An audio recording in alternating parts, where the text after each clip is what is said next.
Not so long ago, I talked in detail about why board games based on games and often turn out to be a lot of failure. But this pattern has a downside. In most cases, digital adaptations of board games will face a similar fate, perhaps not so sad for the consumer. Whereas creators of mindlessly expensive Kickstarter projects entice audience with pretty but completely unnecessary things, digital versions of board games are developed more as a leftover principle. Low budgets and processing looks and an absolute minimum of consent for quality. What the point of trying? Anyway, these things will be bought mostly by the same board games who already own physical copies of the original games. And even though only in order to be able to decompose your favorite board from a mobile in the subway, this is neither good nor bad. This is just one of features our market cannot be avoided.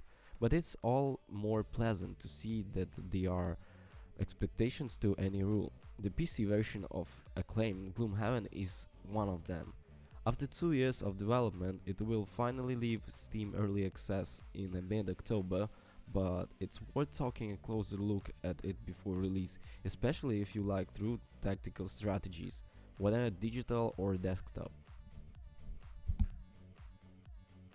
However, the original tabletop Gloomhaven at one time was also a rare exception to the ill-fated rule. As a large and ambitious project founded through Kickstarter, it's not only met but exceed all expectations.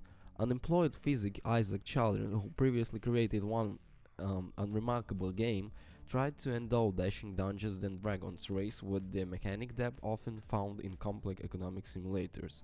And although at the first glance these things are located at exactly opposite poles of game design, the enthusiasts somehow miraculously caught lightning in a bottle.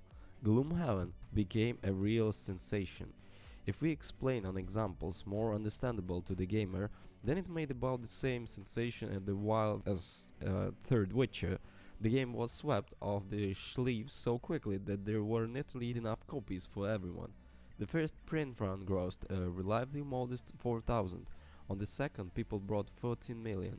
Moreover, in the 4 years since its release, the brainchild of Children's and his studio Seraphonic Games has grown into a full-fledged franchise with several spin-offs, comic-based, a future sequel and a strong imitators. Even the author himself cannot really explain why the game became so successful, but in my opinion the secret is in its scale. Gloomhaven feels like a cross between a mini campaign in DD and Diablo. Players take one role of mercenaries who, by the will of fate, converted in Gloomhaven, a trading port on the outskirts of civilization, where there is a plenty of work of desperate thugs, political intrigues, border conflicts with local tribes, plots of cultists, expedition to the wildlands, searches for the ancient artifacts.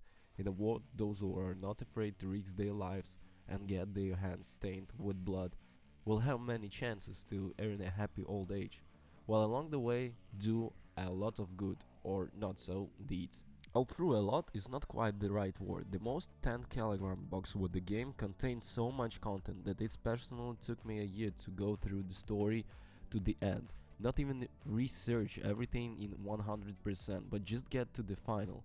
And over the course of this year, the game has changed with each game. The world of Gloomhaven constantly reaches the actions.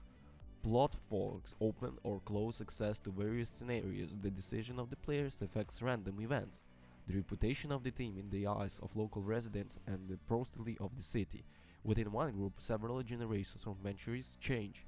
When some characters fulfill a personal goal for which they embark on the path of adventure, they are replaced by the others, from sealed envelopes that cannot be opened without any permission.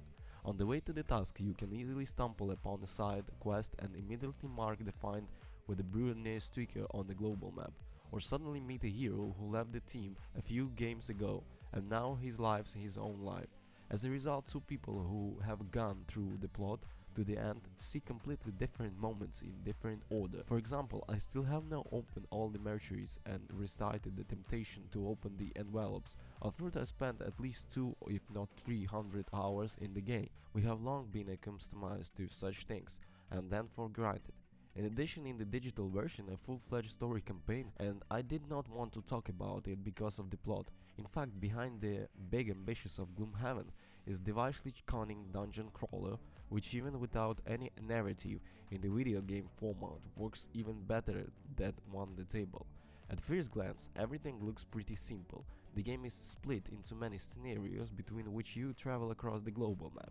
A scenario in a separate dungeon from a chain of rooms where a squad of mercenaries must complete a particular goal. Clear allocation from opponents, defeat a boss, survive a certain number of rounds, or grab a treasure chest in a ward a standard program. The fun begins further. Each character has a unique desk of abilities, but all of the cards in the deck have two effects. The lower ones are usually responsible for the movement, defense and various buffs, while the upper ones are responsible for attack and healing. Therefore, on day run, mercenaries play two cards at once and choose the level of effect to one, and the upper one to on the second one. Digital Gloomhaven is unlikely to have the same phenomenal success that the board game has achieved, but that doesn't matter. The main thing is that a lot more people can get acquainted with the game than even before. Thank you for watching, guys. Don't forget to comment and subscribe. Peace.